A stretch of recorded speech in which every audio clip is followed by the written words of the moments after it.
now I'm on my way to Frederick's Island.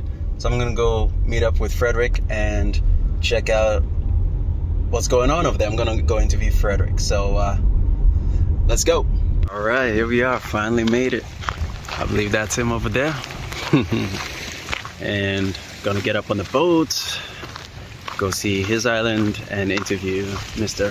Frederick Harry. Gotta figure out how to say that properly. All right, here we go.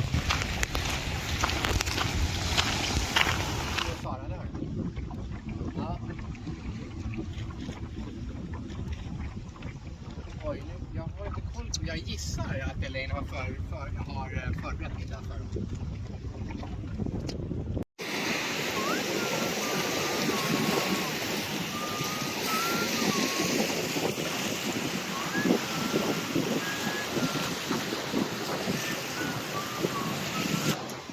All right, here we are. We at Frederick Harron's house and island. Looks gorgeous, looks beautiful. And yeah, good vibes, man. It's nice little spot to chill over here. Yeah, little Swedish flag. Yeah, gorgeous. Now this next guy is a very important one. This is Frederick Harron, and this is actually the owner and founder of Ideas Island. This is us chilling right now on his island. And I have to add the video of like being on the boat, and there's this whole part where he's got like a truck boat. Mm-hmm. So it's like a patio with an engine in the back, and he was able to move his beds and all that stuff. It was cool, yeah. Little dog, you know, little cute little island. But anyway, so Frederick Harron, now we get into his story and talk about how right from high school he was getting into tech and all that stuff. And he realizes that his joy wasn't really in tech, but he just loved to, in a way, know what others didn't know, and to be able to be on the leading edge of knowledge and curiosity, creativity. And the way he came up with his name with the Creative Explorer is that his son had, I believe it was show and tell or take your parents to school day or something like that, and the son introduced him as the Creative Explorer. So he just went with it. So yeah, he's the founder of Ideas Island, and yeah, he talks about his transformation going through creating the island and the things that it's brought to him and what it's bringing to others as well. So I'm glad that he's kept the island open, and make sure you check it out, ideasisland.com. Go apply, you might be chosen, you never know. The island is a beautiful concept. It's a place where you go to, in a way, do nothing so creativity can go through. So you go, you spend 1 week, you get creative with your projects by being away from the rest of the world. Now, my project this year is to interview those who have spent time on this island and find out what transformations happened within them and what happened after with these transformations. Not only that, I also dig into, and we will do this, we'll dig into what happened during the COVID season, during lockdowns. And instead of focusing on the negative, I want to focus on what positive transformations happened when we all had to take our island time. Well, yeah, my name is Frederick Harron, but I define myself as the Creativity Explorer. And it's a funny story. It actually came from my son when he was 8 years old. He was asked to do a presentation in school. What does your parents do for a living? So I'm a keynote speaker, I'm an author, I write books on creativity, I speak on creativity. So he was supposed to go up and say, my father's a creativity expert. Yeah. But he was 8 years old, so he screws it up. He said, my father's a creativity explorer. Mm. And I heard this and I said, wait, this is way better. Because an expert knows everything and an explorer knows nothing. So I check out the definition of explore, to venture into unknown territory in order to learn more about it, which is a very beautiful definition. And that's what I do. So I travel around the world and venture into unknown territories. Well, you have to understand that I have been an author and a speaker since university. So I wrote my university thesis about internet and marketing. This is 1995, so it's almost 30 years ago.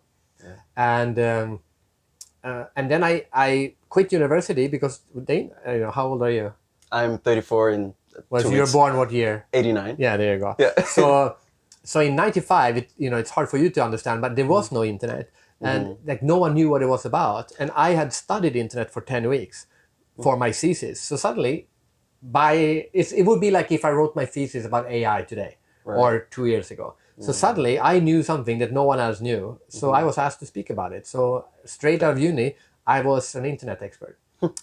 And then I wrote a book about it, and then since I was 27, I've been speaking about what I know. So and then in 2000 I switched, and I said, okay, I'm a bit tired of the internet.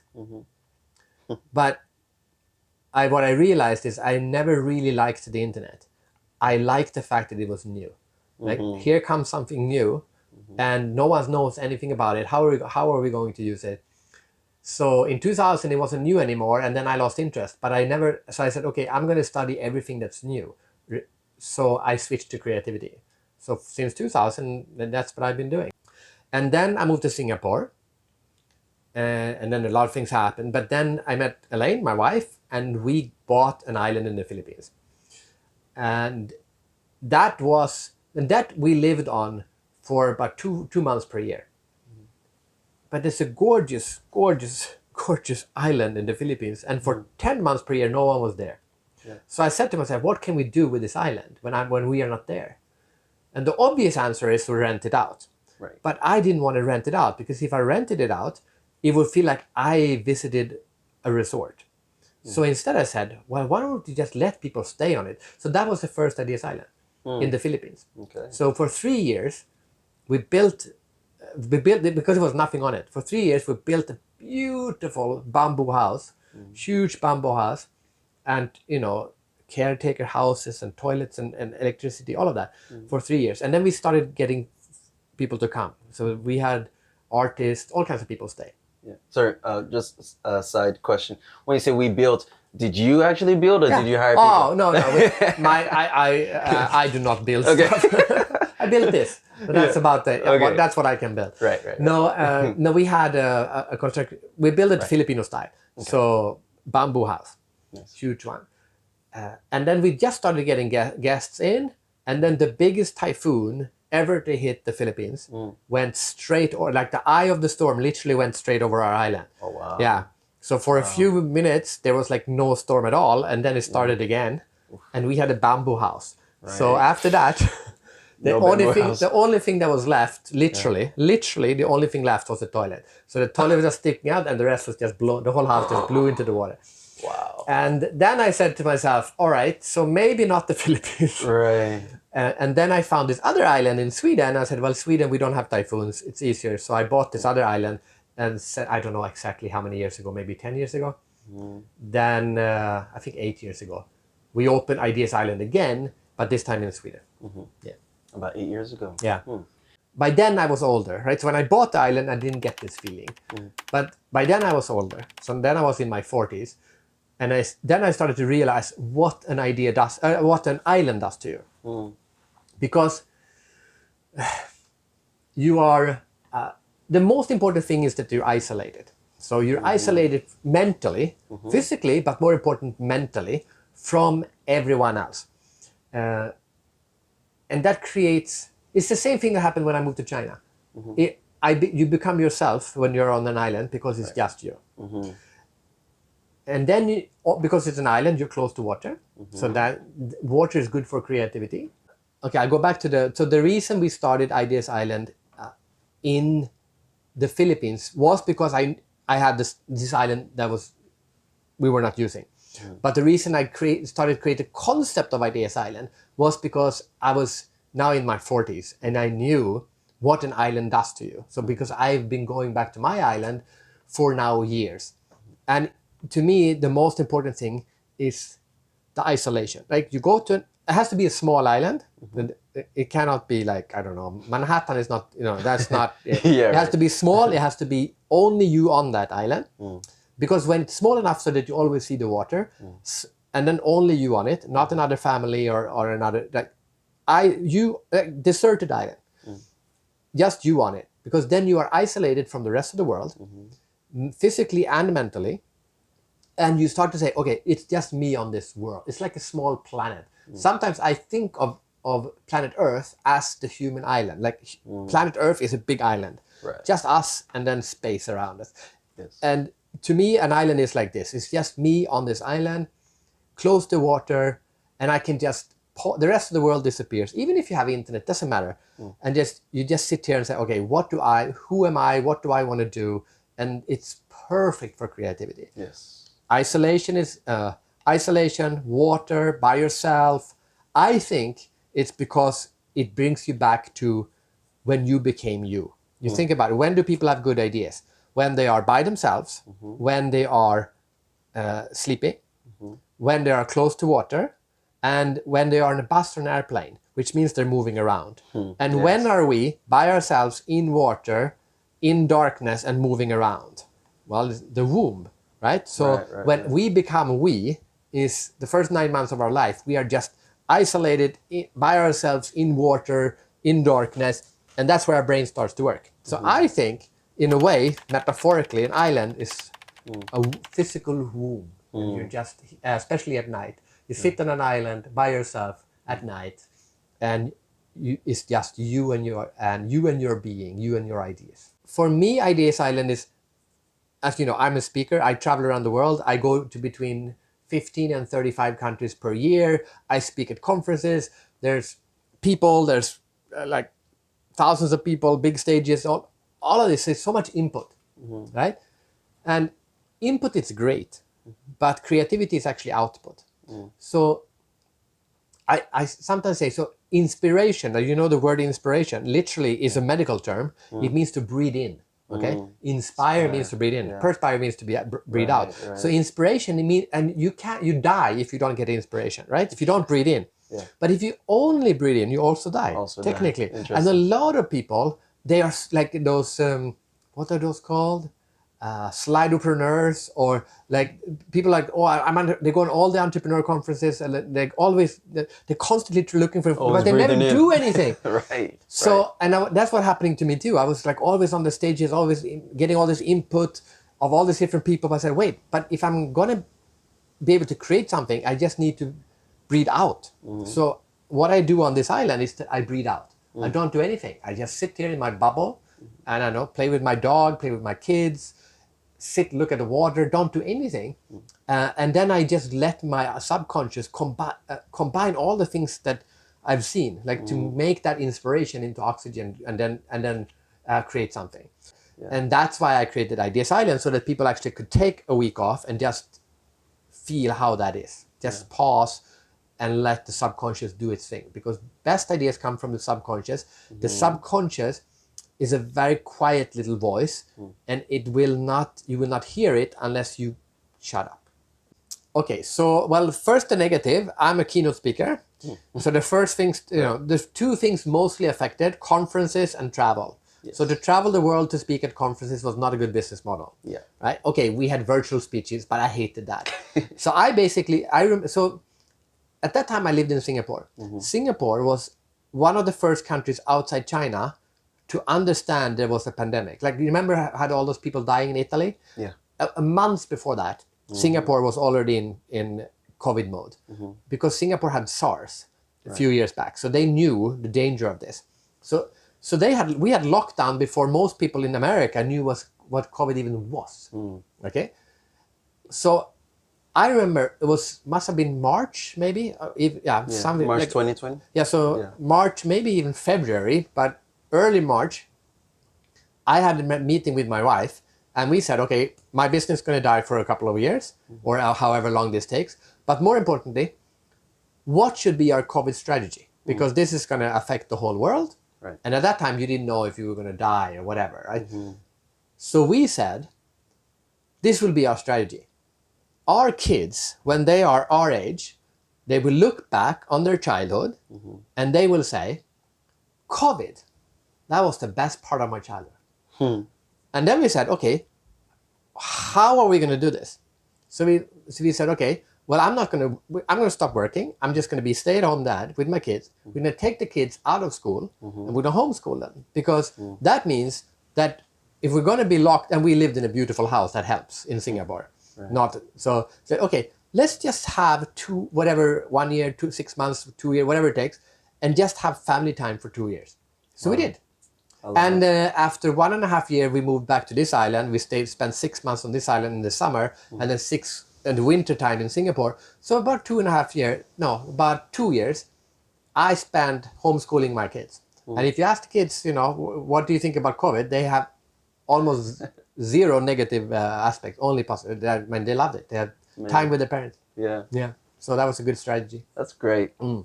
That's great. I'm actually I'm quite proud of that, because I'm proud of it because it was a good strategy, but I'm also proud of it because we made a strategy. Yes. And I think a lot of people didn't make a strategy, regardless what the strategy is. But Right. at least most people just panicked, Just floated. or paused and didn't do anything. So many people just paused. For them, COVID is a pause, and that's not a bad thing. I mean, pauses can be good, but for a lot of people, it was a bad pause because it was a forced pause. They were forced to take a pause, and that's like getting fired or something like. If you decide to take a pause, it's a good thing. If you're forced to take a pause, it's not necessarily a good thing. And a lot of people were very negatively affected. People died, for God's sake. But for us, it was a beautiful time. Yes. And one thing is that I created Ideas Island so that people can come and stay on it. But only about, I don't know, 10, 12 people or groups can come every summer, because it's only open in the summer. Yeah. So a lot of people cannot come to Ideas Island. But what I realized was that it has the same effect. Let's see if I can come up with an analogy. Okay, if you want to go to the Maldives, it's great for the person who goes. But you go home and you show a picture of the Maldives, it has effect on the people that you show it to. It's like, wow, that looks amazing. One day I want to go. And so the people who get to go, for them often it's transformational. And then they tell their friends, like, I did this. And their friends might say, well, I'm going to go what do you call it? I'm going to go to Switzerland. And I remember one guy said, I don't like islands, I like rivers. I'm going to go and sit. I'm going to go to Romania, and I'm going to sit at a river for a week. And he did that. So it has nothing to do with Ideas Island, but the concept triggered him to do something else. Right. We're coming down!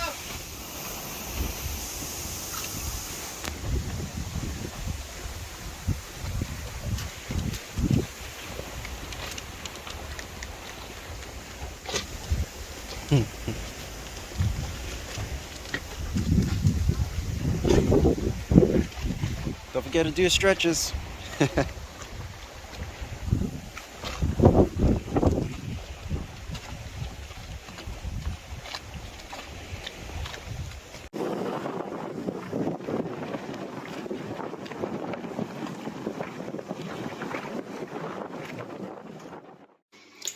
So this is it, guys.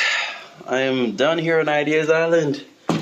The lock is going back on. I've had my last supper. Oh my. What a journey, what a trip.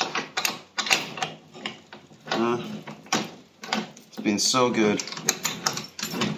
It's been so good, I promise. So amazing. Can't tell you how beautiful this adventure has been.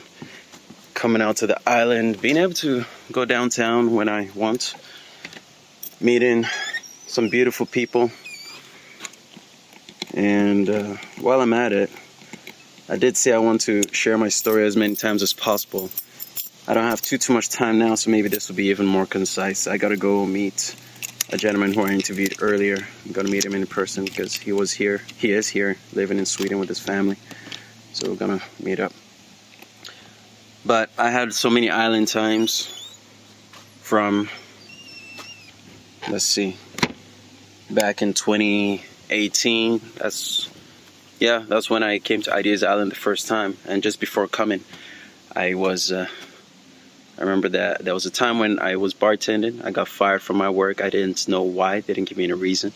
I was all alone. I just came to Vancouver. My parents didn't know I was here. There was people that were my friends in high school, and they were doing their thing. So I was just very much alone. Had to go inside with my own angels, my own demons. Wrote a lot of songs, wrote a lot of music. Inspiration came through that moment in time. That was the result of that island time. And then again, I was DJing at a very big nightclub downtown Vancouver. I was shorted some money. I owed a marketing company some funds. Obviously, I had to pay for them, although they were not not effective at all. So I was paying for not a good service, no service at all, really. Had to pay the girls as well, and I was getting kicked out of my place at that time. It was rough times, but out of that island time, I was very much alone again. And out of that island time, I came out victorious because I sold my piano and I had to go make some money to pay for the next place I was going to live in. I went out in the snow with my Saki trainer amp and my cheap piano, and I played acoustically. No loop pedal, no beatboxing, just playing, singing, and rapping. People stopped. I made some money that week, paid back the club, paid everything I had to pay. A gentleman who knew me from University of Alberta hit me up, saw my post on Facebook, and said that there's a room open in his place. I moved in. And then that was another island time, in fact, because I was amongst professionals in their field and everybody was just doing what they were doing. And that was when I learned how to not hit snooze. And I went out morning, was playing from 8 a.m. till 8 p.m. busking. I was able to pay my rent and I was able to travel to Ideas Island the first time. And now I'm here again for the second time and I'm grateful for it. Island time, you can't have an island time without having a transformation. I've been documenting my transformations in video form, in my own living, in my mind, and documenting it. Also, I've been using Google Docs, just writing my thoughts whenever I feel like it. So I have a whole document, whole page. Who knows, maybe that could turn into a book. We'll see what happens. Stay tuned. I made a song while I was here called I, and just beautiful song. I love it. It feels like a portal, a whole next new level to my music, just the way I was performing it, the beats, the lyrics, the choice of words, everything. So, and then through COVID, me street performing allowed me to actually coast through COVID and go through it really well, and I think reap the benefits, which was having that island time, quiet time away from the world. I upgraded my game. I had online tipping set up, my website. I got so many more gigs and I was able to busk. And now because I didn't have to have contacts with people because I had my tipping system online, I was able to still play and people were able to tip online. So that was actually quite a blessing to do that. And I still use it till today. So it's been great. I make probably a third of my income busking through the online portal. So island time, baby. This is Ideas Island. And this is Tales from Ideas Island. It's your boy Sam Chimes. Thank you for listening. Have a good rest of your life. Peace.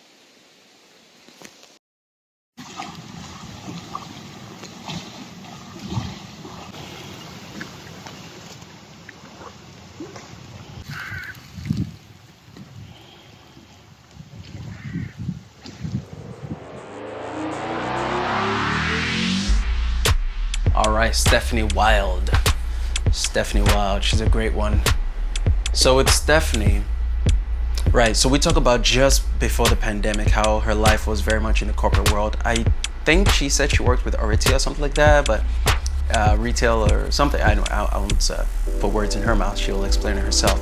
But Stephanie went through some transformations, went through a point during the lockdowns where she was kind of at a loss and she wasn't working and was doing a lot of self-care. When work started asking her to come back, well, she's like, well, why? I don't want to come back to work, right? And so her life has just been a beautiful transformation. And I met her through her ex, who I just saw his photo or video with a bunch of lines on his back, dots on his back, and I was like, man, this is some cool artwork, and which encouraged me to read up on what this was all about. Come to find out, he went through a Cambo session with her, and that intrigued me because I was going through, I call it my cocooning season, caterpillar season. I was going through caterpillar soup. I didn't know which way to go, left, right, back, forward. I didn't know where I was just existing. And so this Cambo session felt like a way to get into uncomfortability, to be okay with being uncomfortable and not knowing. That was part of it. Right? I did a few lessons in acting as well. There's a lot of things going on that time in my life. But that's how I actually met Stephanie. So I invited her and she explains how she got into the Campbell practitioning. And in this video here, I don't know where in the world she is now, but here she was in, I believe it was Costa Rica. So yeah, she's a world traveler as myself, and yeah, she shares about her transformations. I met Steph through, I forget his name now, but I was, Jay. who was it? Jake? Jay I Demare. think I think his name was Jake, yeah.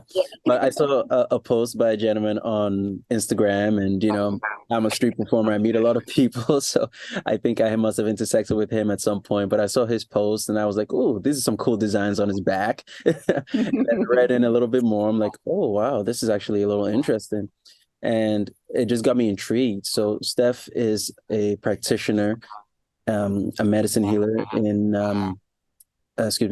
Cambo. And what Campbell is, I'll let you explain in a minute, Steph. But part of my transformation this year, this is my 33rd year, something about that number. I'd say my year started with a bang. I'm not gonna go into details, but it's been amazing. Literally, my birthday is on Sunday, so in like 3-4 days. So it's like the last few days of my 33rd year. And it's just amazing to expand it here in Paris. Yeah. But this was part of my transformation earlier this year. And it was an uncomfortable experience. It was a beautiful experience. It got me out of, like I said, yeah, my comfort zone. And Steph is just a beautiful human being. And I'm very glad that I was joined by the universe to Steph through this portal. Let's go. Okay. So Cambo is the secretion of an Amazonian tree frog, also known as the Phylomedusa bicolor. This frog is, the nature of this creature is pure love and compassion. They have no predators in the wild, so there's no fear that runs through them. So that's one of the properties that kind of comes through when you're taking the medicine. It's like an anti-anxiety, kind of brings you back down to earth a little bit. And basically it's good for so many things. I can't even list all the benefits to you, but it's an antibacterial, anti-inflammatory, antifungal, antimicrobial, anti, all these things. And it basically goes in through our lymphatic system at a cellular level, crossing the blood-brain barrier. And it goes in so deep that it's releasing toxins, environmental toxins, toxins from our food, and bringing them into the stomach area. And then obviously we're purging these toxins out of our body. So the way that happens is by burning the top layer of your skin. I can give you a little, you can see that little mark right here. That was an example of a microdose. We burn the top layer of skin with an incense stick, and we activate the medicine using water. It comes on just a stick, just a little tiny stick that they put the medicine on. It's activated with water, and then we put it on the gate, we call it, and then that's how it enters in through the lymphatic system. So within 2 to 3 minutes, you start feeling the medicine coming on quite strong. Your heart's pounding, your face is swelling up. You can get quite hot and sweaty. And it is a very uncomfortable experience, but what it is not a poison. It's actually the rate that it's pulling toxins from every part of your body it's actually the toxin intensity that we're feeling while we're sitting with the medicine. And because when we actually, when we're taking in toxins on a daily basis, maybe through our food or, we're living in a city, it's dispersed in a different way throughout our bodies that we don't actually feel what we're taking in on that level. So when we're kind of, narrowing it in and going into all the organs and stuff in such a short period of time, with bioactive peptides, which is what Cambo is made up of, neuropeptides, bioactive peptides. These are actually allowing the cells to release toxins in a non-invasive way, and our bodies are not.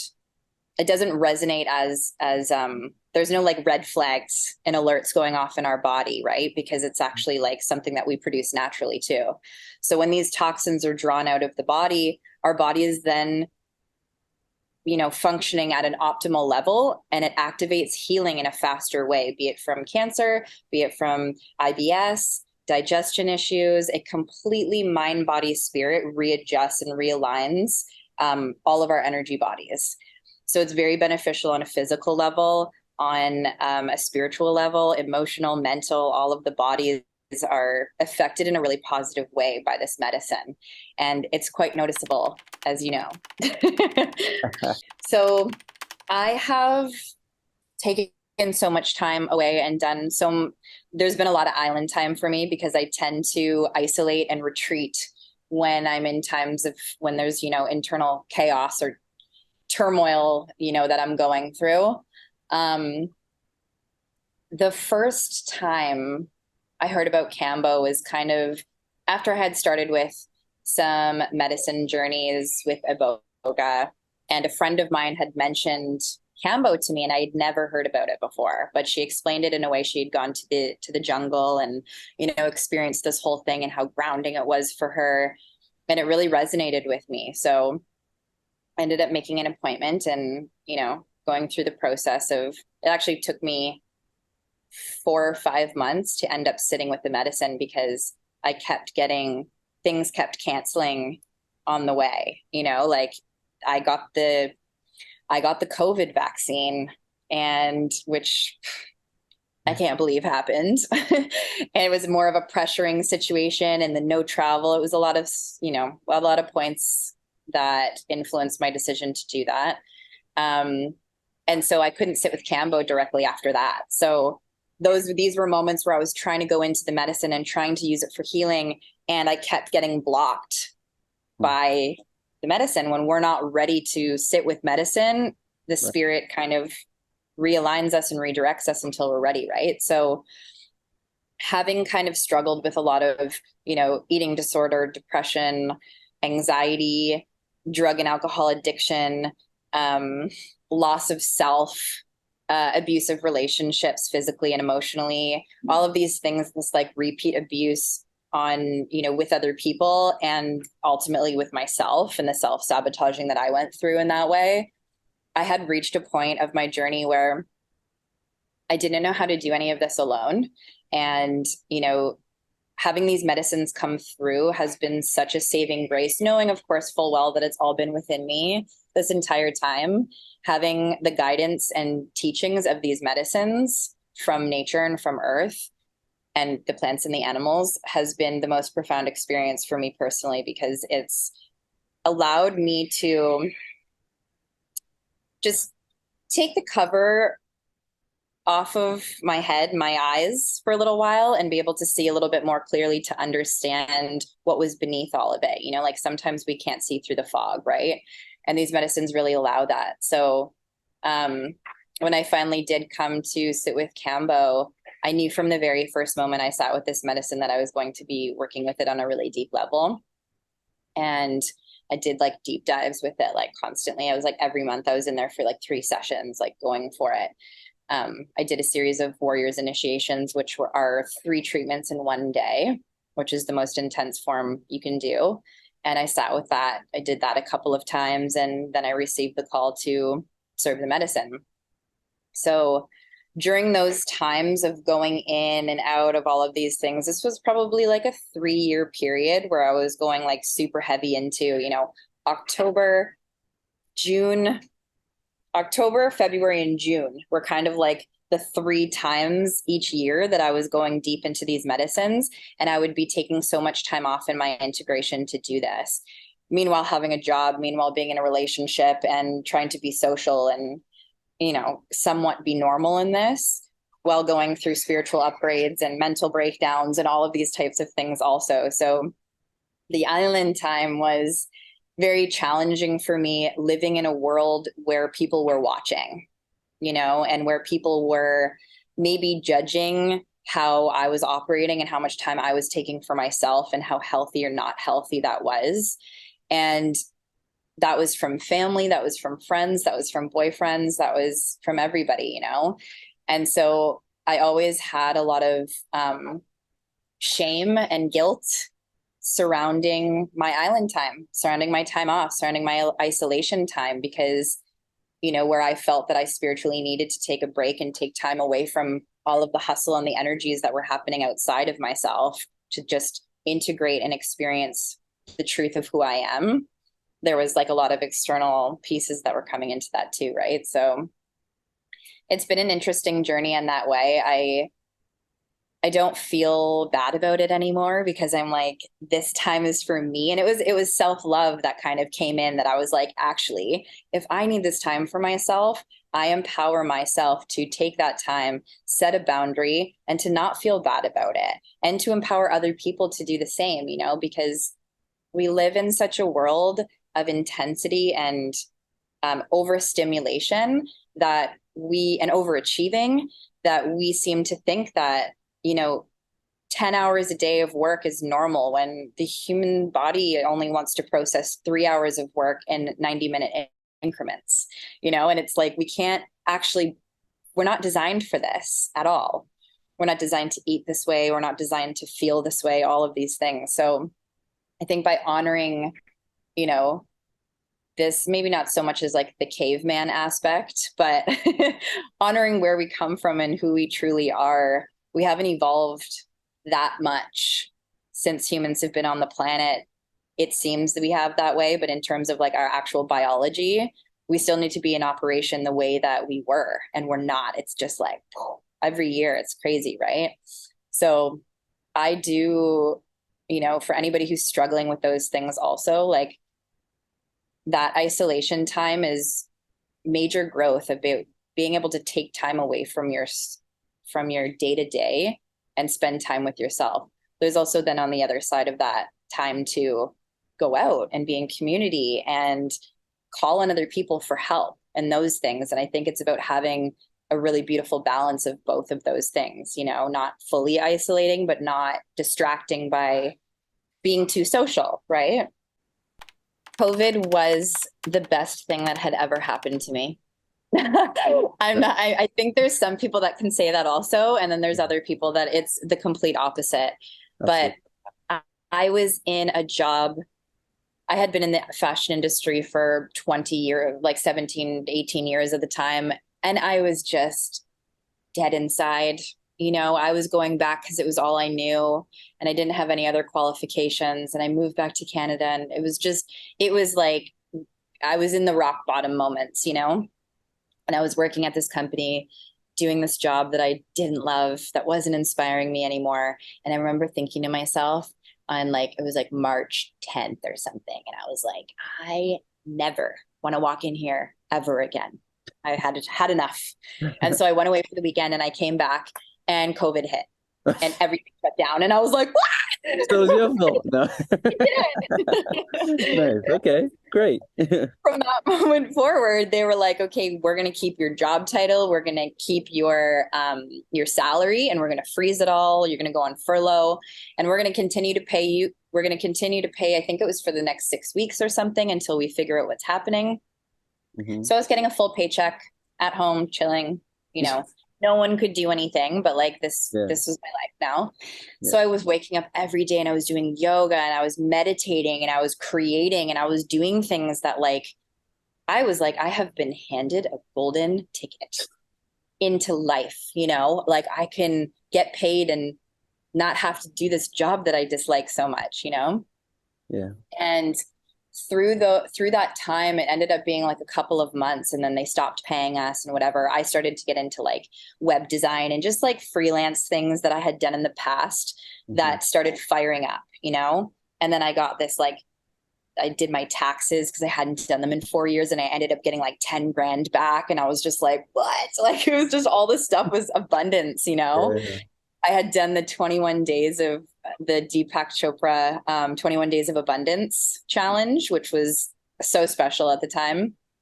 And I was just living my happiest life. And when I was asked to come back to work in August, I said no. I'm like, no, absolutely not. No way I'm going to do this. And I had been doing medicine journeys and going deeper, and I just kept going, and I then had this idea, and from that space created so much inspiration for me that all these ideas were coming through about how I could create work for myself, doing things that I enjoyed doing? How can I create a vintage business? And, that's when my custom kimonos started coming forward, and I met Jay, my ex, and it's this beautiful, flourishing, plentiful time of inspiration and love and creation. You can find me at, I have 3 accounts on Instagram. 3 is a very good number. I know that. Yeah, right? I think so. So I have my personal one. I have my melt kimonos, which is my creations, my creative work, and I have my Cambo. I have some websites happening also, which are kind of like being revised, but I am Steph_Wild. I am Inner Warrior _Cambo, or I am Melt __ Studios. Yes, I want to share some love and just remind people that, coming from a space of sadness and solitude and depression and hitting rock bottom, I know a lot of people don't get to the rock bottom part sometimes, which is fine. We all have our different journeys, but for people who do feel like they're struggling, and I know that there's still so many of us out there that are feeling a certain way about the changes that are happening right now on the planet, spiritually, all of these things, just to know that there are people out there that are also feeling this way, and there are people out there that have overcome this. And, if people are feeling down and out, to reach out to people that they feel inspired by, whether it's on Instagram or, a website, email, or something like that. And to just try to surround yourself with people in a community that are positive vibrations for you.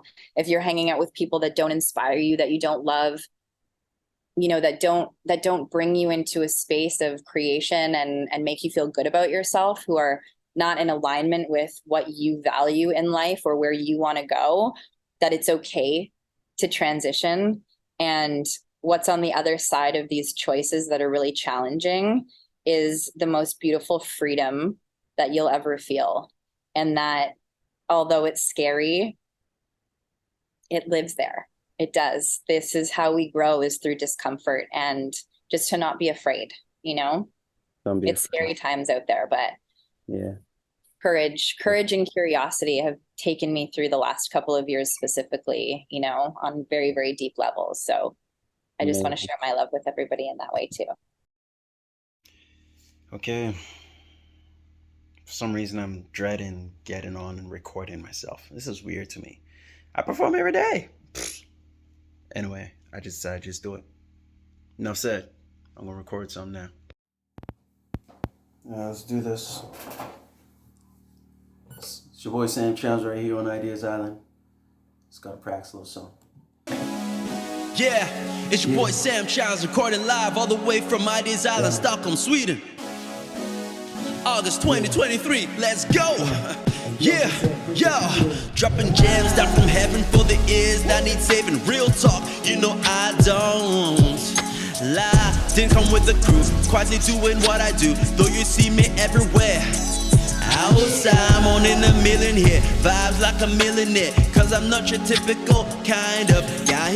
I'm the main actor of my universe, ain't no time to dress rehearse. Let the grad hats go ahead and fly high. Through the storm, through the rain, the ground's breaking again. Someone said, I'm insane, yo, I won't cry. Got an aura all around me, haters cannot find me, no matter how hard they try. I'm an eagle in the sky, they itch their heads like why, flying by like bye, coming back from my water, cause I know they want more of this kind of caramellic kind of crime. Walking downtown, searching for how I might find acceptance for my mind. That's when I look deep inside me, deep underneath my vest and my chest, and find my why. Now I walk what I talk, south, east, west, north, feeling so so fly. I'm out here feeling ignited, I'm so excited, gotta zip up my fly. Catch me chilling like a villain, hands together like a Christian, with my eyes closed and I'm about to cry. I focus on my body, focus on my mind, focus on my soul, cause I can't please everyone, though I try. Now it's time for me to suit up like a superhero from your favorite comic book, with the suit and hand tie. Now I got a jet, but I ain't over yet. This will be continued even though I've got to fly.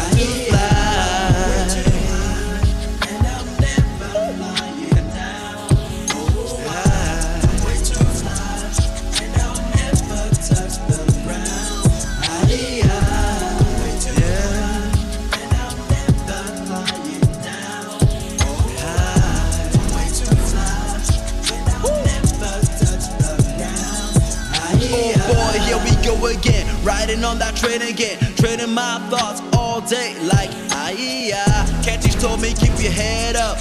You're a solo artist, don't you ever give up, right? Men will come, men will go, leeching on to you, but you know you can never ever die. If you're an eagle in the sky, you can wave the rest bye-bye. Keep on soaring very high, let them snore, bye-bye. The water's a brand new place, sun shining all over the place, sun shining all over my face. Oh my, look at the beauty in this place, the future that never took place. Can you see it now? It's drawing nigh. When evil's rapping, I keep it laughing. My heart is shining, I keep it burning. All the way through the night, I look at my mission through a Polaroid picture and tell the me that was, I'll use all my might. If you're a star up in the sky, then you cannot help it, baby. You gotta let yourself go. Hey, shine, step up, step out, pump your chest out, throw your wings up and fly. Get the call from coast to coast to raise a glass and toast the vibe way up to the sky. And senses lifting me now, paving the way now, all of the way now across space and time. I've come from where I've come from, my day has just come now. I will not let you down. I will ride through the storm like a top surfer, y'all. Silhouettes kissed by the sunshine. I look at my reflection, the vibe is infectious. Fly like a dragon, fly like a dragon, fly like a dragon. Dragonfly, that's camera action, it's more expansion. Vibe with the Sam Chimes production like I'm way too high, and I'm never flying down. Oh, I'm way too fly, and I'll never touch the ground. I'm way too high, and I'm never flying down. Oh, I'm way too fly, and I'll never touch the ground. If you see me on the TV, then you know how these things go. If you see me, I live freely, and I can't be bound no more. Sweet home, sweet chariot, and I'm rolling in my flow. Sweet home is where I make my bed and perform around the globe.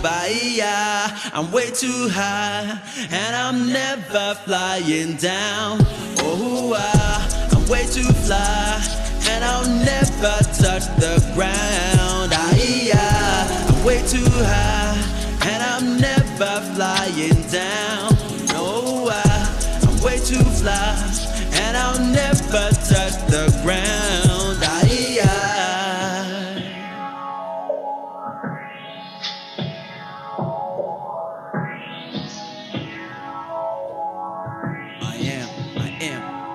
I am here, I am now, I am rich, I am power, I am woe, I am wow, I am everything now, I am all I can be, all that's inside of me, all I live in victory, rewriting history, that's sporadic history. It's your boy Sam Chimes saying to the future in front of me now, I'll be the best I can be, get the stress off my chest, I'm making history.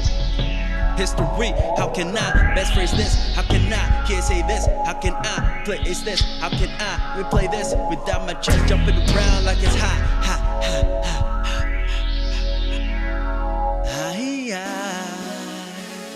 Okay, I need to voice note you to express this because the text isn't gonna do it. That was so beautiful, like epic. I have no words to actually describe what was happening in my body during like listening to that, and there's like certain I was following along with the words to, you know, to read what you were saying also. And like so much of that is like so beautifully constructed and written and genius. And yes, a portal. Like at the last part with the affirmations, I was getting like tingles down my whole body from the tip of my head down to my toes. My whole body was tingling for like the whole time you were reading the affirmations. Like I was like in this like warp tunnel or something. So I totally feel that what you were throwing down there. There's definitely some magic coming through you, and thank you for sharing that with me. And I'm so stoked that I have that to listen to now. It can be like my morning affirmations too, and my morning music. So thank you. It was so beautiful chatting with you today. I'd love to like catch up again soon and hear more about what you're doing and stuff also. So I know our time difference is weird, but let's stay in touch because I think it's good that we're in each other's lives more than we have been. And I hope that you have a beautiful time in Paris, and I'll keep checking in and seeing what you're up to.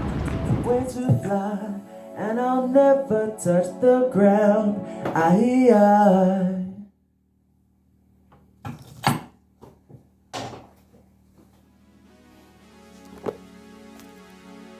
Ideas Island. I believe that's it. That's it. And then it's just me playing. Thank you. Capture a little bit of B-roll. I should put the thing up there. Let's get a little bit here.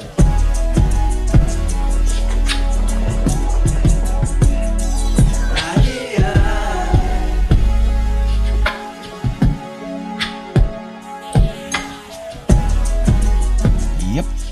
I was about 17%. I was kind of freaking out a little bit. Life's meant to be chilling, man. So anyway, I'm glad I'm here at the max. Just similar to something like Burger King. I mean, they got McDonald's, but similar to Burger King. All right, just hit up the ICA. Got myself some peanuts, some dried plantains. What is this, raisin? 223,000 crowns. You know what that is in Canadian dollars? That's about 35 bucks. Jeez. Things are expensive out of here. It's all good, baby. Universe got my back. Let me tell you something. Man, I realized I could have just brought this car over here to charge. Oh, look at that. It's got its own charging station here in Hertz. My bad. That's like 50 bucks I just threw away.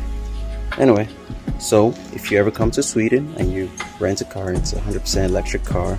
Do not charge it out there on the street. It costs you about 5 crowns per kilowatts. It charges you a flat $25 Canadian.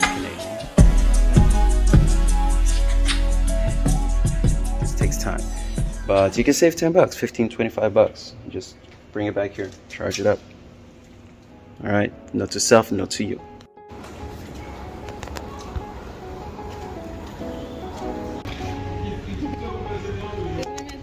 So many nice people. Come on. Hey,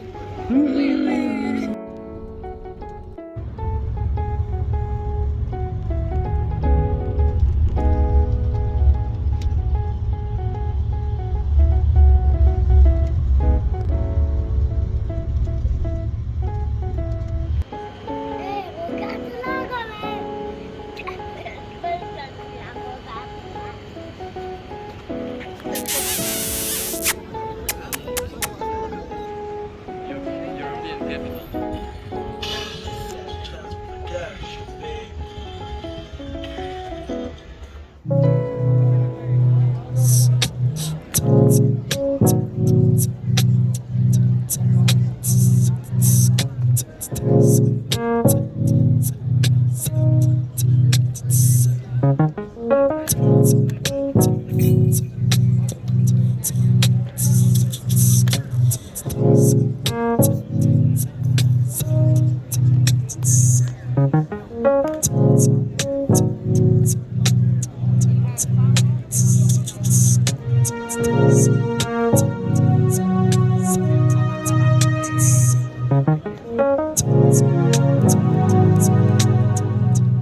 traveling in time. I'm traveling in time. I'm traveling in time. I'm traveling in time. I'm traveling in